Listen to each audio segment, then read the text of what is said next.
കലോത്സവ വേദിയിൽ ശുചിത്വ മിഷന്റെ ഒരു സ്റ്റാളുണ്ട്. കുട്ടികൾക്ക് ബോധവൽക്കരണം നൽകുക എന്ന ഉദ്ദേശത്തോടെയാണ് സ്റ്റാൾ ക്രമീകരിച്ചിരിക്കുന്നത്.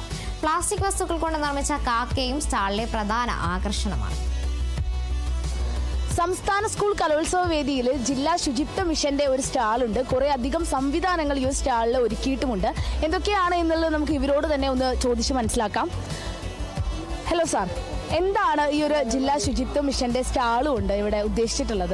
സംസ്ഥാന സ്കൂൾ കലോത്സവം അപ്പോൾ മെസ്സേജ് കൊടുക്കാണ് ഇത്തരത്തിലൊരു സ്റ്റാൾ ഒരുക്കിയിട്ടുണ്ട്. ഇവിടെ സ്വാപ്പ് ഷോപ്പ് വന്നാൽ അതായത് സ്വീകരിക്കുക, തിരിച്ച് സ്വീകരിക്കുക. ഉദാഹരണമായിട്ട് ഒരാൾക്കൊരു പോട്ട് കയ്യിലുണ്ടായിരുന്നു, അയാളത് ഷോപ്പിൽ ഏൽപ്പിക്കുന്നു. അതിന് പകരമായിട്ട് ചവിട്ടിയാണ് ആൾക്ക് ആവശ്യം, അപ്പോൾ തിരിച്ച് അത് ആവശ്യമുള്ളത് എടുക്കുന്നു. അങ്ങനെ ഒരു ബാർട്ടർ സിസ്റ്റം അവലംബിക്കുന്ന പുനരുപയോഗം, അത് നശിപ്പിക്കാതെ, വലിച്ചെറിഞ്ഞ് നശിപ്പിക്കാതെ മറ്റൊരാൾക്ക് അത് ഉപയോഗിക്കാൻ പെടുന്ന ഒരു സാഹചര്യം ഉണ്ടാക്കാനുള്ളതാണ് ഈ സ്വാപ്പ് ഷോപ്പിലൂടെ ചെയ്യുന്നത്. അത് ഏറ്റവും പ്രധാനമാണ്. കാരണം നമ്മൾ വലിച്ചെറിയുകയാണ്. സമൂഹത്തിൽ ഒരു പ്രാവശ്യം ഉപയോഗിച്ച് കഴിഞ്ഞാൽ ബാക്കിയുള്ള വസ്തുക്കളിലേക്ക് വലിച്ചെറിയപ്പെടുന്നു. അങ്ങനെ വലിച്ചെറിയാതെ അത് മറ്റുള്ളവർ കൂടി ഉപയോഗിക്കാനും ഉപയോഗപ്പെടുത്താൻ വേണ്ടിയുള്ള സംവിധാനം ഇതിലൂടെ ഒരുക്കുകയാണ് ചെയ്യുന്നത്. അതാണ് ഇപ്പോൾ ഇവിടെ കണ്ടാലറിയാം, ഒരുപാട് നമ്മൾ ഉപയോഗിച്ച വസ്തുക്കളുണ്ട്, പുതിയ വസ്തുക്കളുണ്ട്. അപ്പോൾ ഉപയോഗിച്ച വസ്തുക്കൾ മറ്റൊരാൾക്ക് ആവശ്യം, എനിക്ക് ആവശ്യമില്ലാത്തത് മറ്റൊരാൾക്ക് ആവശ്യം ഉണ്ടാകുക, അപ്പോൾ അത് ആൾക്ക് സ്വീകരിക്കാനായിട്ട് കഴിയുക. അങ്ങനെ പല വസ്തുക്കളും നമ്മൾ ഇതിൻ്റെ അകത്ത് വെച്ചിട്ടുണ്ട്, തുണികൾ വെച്ചിട്ടുണ്ട്, ചവിട്ടി വെച്ചിട്ടുണ്ട്. ഇങ്ങനെ നമ്മുടെ ഈ പ്രകൃതിയുമായിട്ട് ഇണങ്ങിച്ചേരുന്ന, അതായത് പ്ലാസ്റ്റിക് മാലിന്യങ്ങൾ പോലെ അല്ലെങ്കിൽ തലമുറയെ നശിപ്പിക്കുന്ന, ഈ ഭൂമിയെ നശിപ്പിക്കുന്ന പദാർത്ഥങ്ങൾ കൊണ്ട് നമുക്ക് ഈ പരിഹാരമായി സമൂഹത്തിന് മുമ്പിൽ അവതരിപ്പിക്കുക എന്നുള്ളതാണ് ഇതിൽ പ്രധാനമായിട്ട് കണക്കാക്കപ്പെടുന്നത്. അതുപോലെ തന്നെ നമ്മൾ ഇതിന് ശേഷം അവിടെ ബോട്ടിൽ ബൂത്ത് സംവിധാനം ഒരുക്കിയിട്ടുണ്ട്.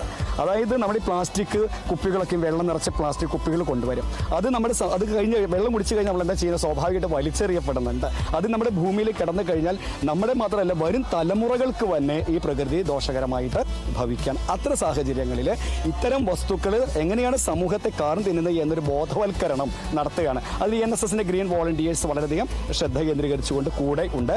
ശുചിത്വ മിഷനാണ് ഇതിലെ എല്ലാ പ്രവർത്തനങ്ങളും മുന്നോട്ട് പോകുന്നത്.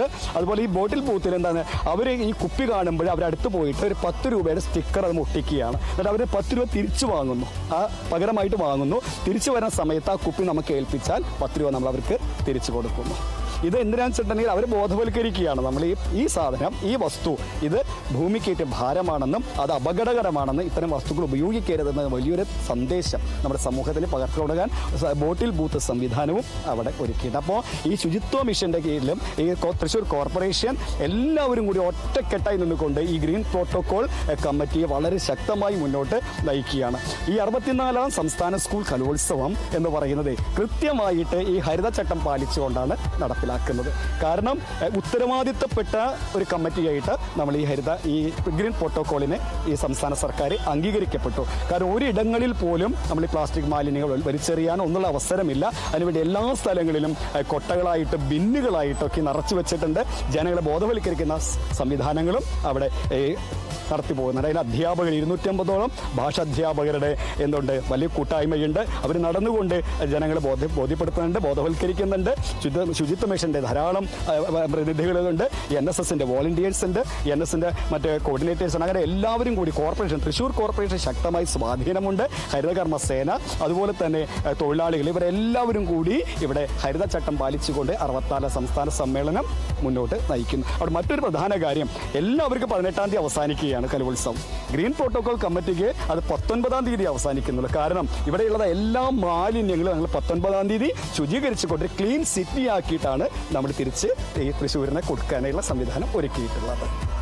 ഇതിന്റെ നേരെ അപ്പുറത്ത് തന്നെ വേറൊരു സ്റ്റാളും കൂടി ക്രമീകരിച്ചിട്ടുണ്ട്. അതുകൂടി നമുക്കൊന്ന് എന്താണെന്നുള്ളത് മനസ്സിലാക്കി തന്നു കഴിഞ്ഞാൽ അത് നമുക്ക് പ്രേക്ഷകർക്കും കുറച്ചും കൂടി ഉപകാരമായിരിക്കും. തീർച്ചയായിട്ടും ഈ കലാപൂരത്തിൽ വരുന്ന വിദ്യാർത്ഥികൾ, നമുക്കറിയാം ഇപ്പോൾ മാലിന്യ സംസ്കരണത്തെക്കുറിച്ച് ഇനി നമ്മുടെ ശ്രദ്ധ എന്ന് പറയുന്നത് കുട്ടികൾക്കിടയിലാണ്. അപ്പോൾ കുട്ടികൾക്ക് എല്ലാവരും ഇവിടെ വരുമ്പോൾ അവിടെ ഒരു ക്വിസ് മത്സരമാണ്. ഈ ക്വിസ് മത്സരവും ഒരു വേസ്റ്റ് ഫ്രീ ആണ്. ഇതെല്ലാം ഡിജിറ്റലൈസ്ഡ് ആണ്. ഒരു സ്ക്രീനുണ്ട്, അതിൽ നിരവധി ചോദ്യങ്ങൾ, ശുചിത്വ മാലിന്യ സംസ്കരണവുമായി ബന്ധപ്പെട്ട നിരവധി ചോദ്യങ്ങൾ. ആ ചോദ്യങ്ങൾക്ക് ഉത്തരം നൽകുമ്പോൾ അത് അവർ നൽകുന്ന മൊബൈൽ നമ്പറിലേക്ക് തന്നെ അവരുടെ സർട്ടിഫിക്കറ്റ്, അവർ വിന്നറാണെങ്കിൽ അവരുടെ സർട്ടിഫിക്കറ്റ് മൊബൈൽ നമ്പറിലേക്ക് സെൻഡ് ആവും. അവർക്ക് ഡൗൺലോഡ് ചെയ്താൽ ഉപയോഗിക്കാം. സോഫ്റ്റ് കോപ്പിയാണ് കിട്ടുന്നത്. കൂടാതെ വിജയിക്കുന്ന കുട്ടികൾക്ക് ഒരു പ്രകൃതി സൗഹൃദ ഏതെങ്കിലും ഒരു സമ്മാനം, ഒരു പാരിതോഷികമായിട്ട് നൽകുന്നു. കൂടാതെ നമുക്ക് തൊട്ടടുത്ത് തന്നെ ഒരു വേസ്റ്റ് ടു ആർട്ട് എന്ന് പറയുന്നത് ഉപയോഗിച്ച പ്ലാസ്റ്റിക് ബോട്ടിലുകൾ അതൊന്ന് നല്ല ഭംഗിയാക്കി അതിനൊരു ആർട്ട് വർക്കാക്കി മാറ്റുകയാണ്. നിങ്ങൾക്ക് മുന്നിൽ കാണാൻ ഒരു വഞ്ചി നിർമ്മിച്ചിരിക്കുകയാണ്. ഉപയോഗിച്ച് കളഞ്ഞ ബോട്ടിൽസാണ് അത് കളക്ട് ചെയ്തുകൊണ്ട് അത് പെയിൻറ്റിംഗ് ഒക്കെ നടത്തി ഒരു ആർട്ട് വർക്കാക്കിയിട്ടുണ്ട്. ഈ രണ്ട് കാര്യങ്ങളും ഒന്നുമല്ല, നമ്മൾ ഉദ്ദേശിക്കുന്നത് മാലിന്യ സംസ്കരണം, ശുചിത്വം, ഇതിനെക്കുറിച്ച് കൂടുതലായിട്ട് ആളുകൾക്കിടയിൽ ചിന്ത കൊണ്ടുവരിക. ഒരിക്കലും വലിച്ചെറിയരുത്. നമ്മളെപ്പോഴും പറയുന്ന ഒരു ആപ്തവാക്യം എന്ന് പറയുന്നത് പിന്നിലേക്കല്ല, മറിച്ച് ബിന്നിലേക്ക്. ഇവിടെ നിരവധി ബിന്നുകൾ, കൊട്ടകൾ, ബോട്ടിൽ ബൂത്തുകളെല്ലാം സ്ഥാപിച്ചിട്ടുണ്ട്. അതിൽ ഒരു കാരണവരും പിന്നിലേക്കാവരുത്, ബിന്നിലേക്ക് നിക്ഷേപിക്കുക മാലിന്യം. അത് നമുക്ക് ശാസ്ത്രീയമായി സംസ്കരിക്കാൻ.